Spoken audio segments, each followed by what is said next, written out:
What is up, guys? Welcome back to the 40K Cafe, and today we're going to be going over the childhood of the Primarch of the 18th Legion, the Salamanders, Vulkan.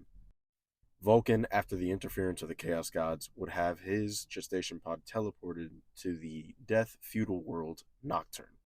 The people of Nocturne were known for being stoic and hardy, and Vulkan would have his gestation pod land inside a blacksmith's home. This blacksmith named Nebel, Nebal, N apostrophe Bel. Anyways, he would come to adopt Vulcan, foster him to his youth, and recognize the child as the prophesied one that was decreed by the Promethean cult. After being adopted, Vulcan would grow to maturity, and only after 3 Terran years would grow larger and more muscular than any man on Nocturne. Even at this young age, his wisdom, intelligence, strength, all of it was far superior than any other individual, and he would use his talents to increase the works of the metalsmiths on Nocturne. As Vulcan would continue to grow and mature, he would also earn many accolades for his strengths and feats for hunting, vanquishing many of the vile and atrocious beasts that would hunt on Nocturne. Now, the Nocturnians were unfortunately besieged and constantly tortured by dusk wraiths.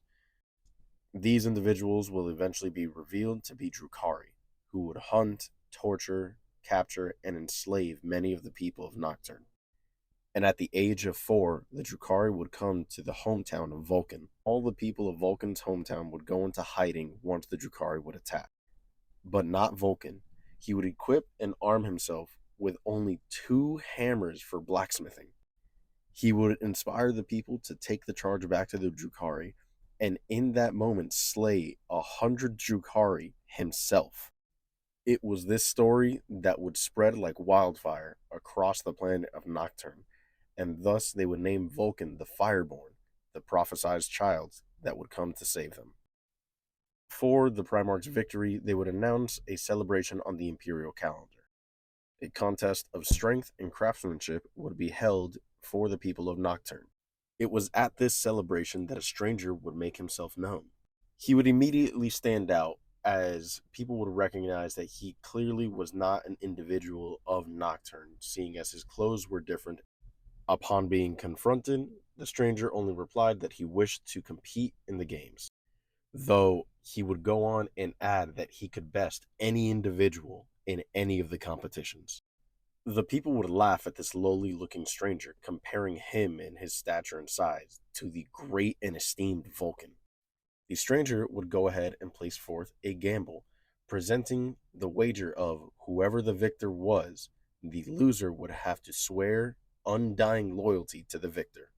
Finding himself amused at the audacity of this wager, Vulcan would agree. The people of Nocturne would bear witness to the spectacle of 2 godlike beings. Unfortunately, many of the competitions would end in a draw, and so by the 8th day, both Vulcan and the stranger were tied, so the elders of Nocturne would declare a way to break the tie. The last try would be a salamander hunt. The individual that could bring back the greatest salamander would be declared the victor. On the final day, both contestants would climb to the top of Mount Deathfire, to where the salamanders and the fire drakes were the fiercest. Vulcan would find his prey first, a massive salamander that he would lay low with a single blow, taking its head off with the hammer that he forged. Vulcan would begin to carry his prey down the mountain, but unexpectedly, Mount Deathfire would erupt, casting Vulcan aside and causing him to fall. Vulcan would find himself hanging on the side of a cliff, holding on to his prize, one hand holding onto the cliff.